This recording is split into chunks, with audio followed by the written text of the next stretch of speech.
Hello there, it's Jessie here. Welcome to the channel. If you're coming back, big, warm hug. I love you. And if you're completely new and you clicked on my face, maybe there's a reason for it. So stick around and find out if there is. And maybe not. There always is, in my opinion. In my humble opinion. Alright guys, so update. I gave the letter today. If you didn't see the last video, I had a crush and I was a bit afraid to do anything about it because I live in the world of fantasy and delusion when it comes to love, romantic love.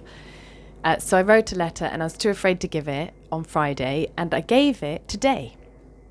And it's amazing, guys. If anybody is like me and you're prone to fantasy, we must take actionable steps in the material realm.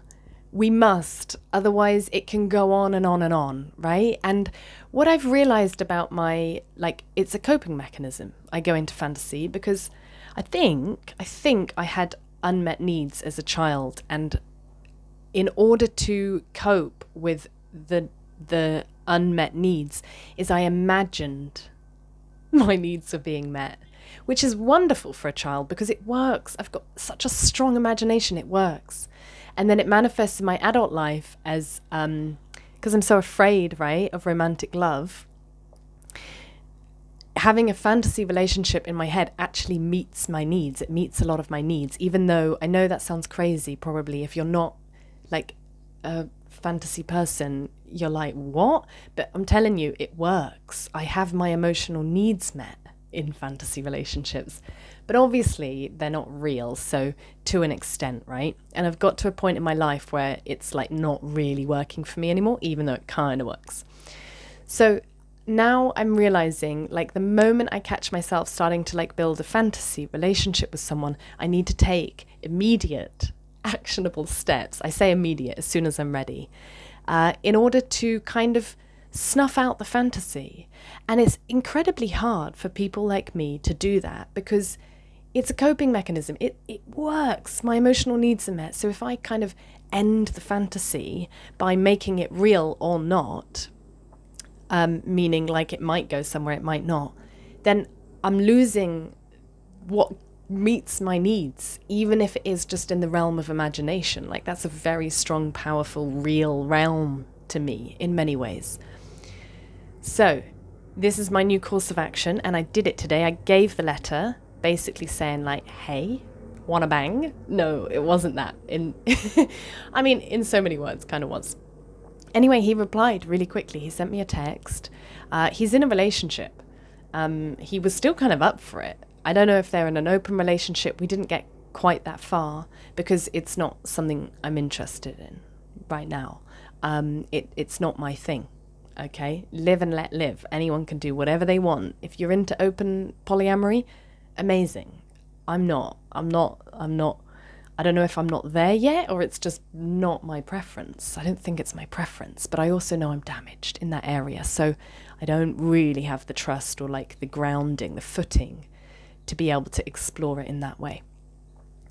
So it's not my thing. So I was like, hey, great. It was a nice confirmation to know that I wasn't imagining his signals, right? I could feel attraction between the both of us. So it was nice. He confirmed that. He was like, I'm very attracted to you too. So that's nice. And now I can just be like, well, I'm not interested in that. That's not what I want. I know what I want, and it's not that. I want it all, baby. I want it all. And I don't want to share. At the beginning, at least. So I did it. And the fantasy's over. And I don't feel like I'm going to die. I feel so elated. And now I just feel like I've made room for the right person to come in, because my energy is not going there anymore, where it's actually not where I want it to go. Now I have more facts of the situation. So, cha-ching! If you're like me and you're prone to fantasy, guys, we've got to do this. We've got to take actionable steps. I know it's terrifying, but really we win in the end.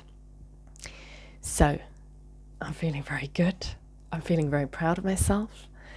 And thank you everyone who's come along for the ride. Also, thank you for those who have left the ride. Really appreciate that. I really appreciate everyone following what's right for them, what's working for them. Like, if these videos, blah, blah, blah, not even going to go down that route. I do just want to give a quick shout out, because yesterday I gave a shout out to my tribe and my people who support me and love me and see me and value me. Today I'm going to give like a little mini shout out to the people that hate me, my haters. I'm not going to spend too much time on this because I don't want to put too much energy into it, but I just also want to say, weirdly, thank you, because inadvertently you helped me. And I'm actually saying this to you because I love you, because I love all humans, and I know where it comes from when we hate someone, or we're like jealous of them, or like we don't get it. I know where that comes from. That comes from a hurt place. And actually, like, I feel responses in the ether. Like, I don't know if you have that sensitivity. I think all humans do. You always know when someone's sort of like psh, psh, psh, behind your back. And I have a sensitivity to that. And at first, it might sort of like bother me and anger me or whatever. But honestly, each time I come round, I'm stronger and more resilient. You're making me more resilient. You're making me stronger. You're making me more determined to be who I am and show up in this way. So if your goal is to have the opposite effect, I would just leave me alone. I can't stand being ignored. But sending me sort of like hateful energy actually makes me more resilient. So I'm just letting you know. That's how it goes down.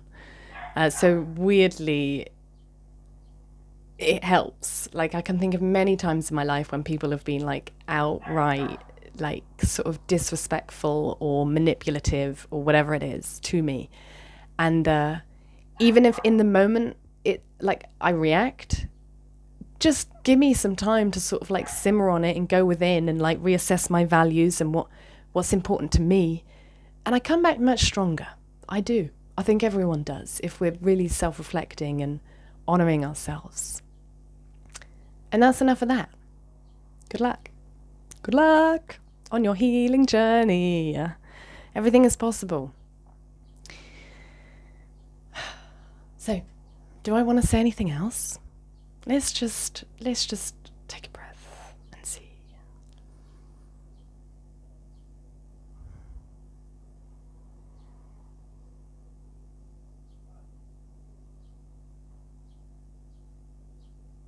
I feel like there's something else I want to say, but I don't know what it is.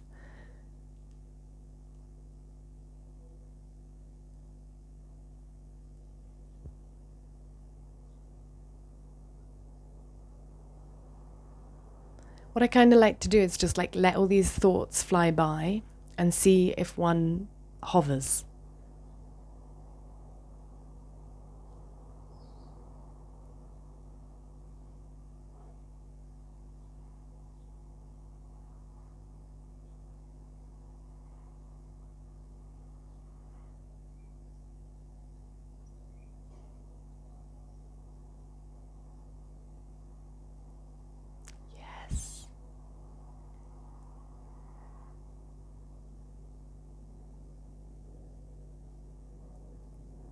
Yeah, that's it. We just needed a moment of silence.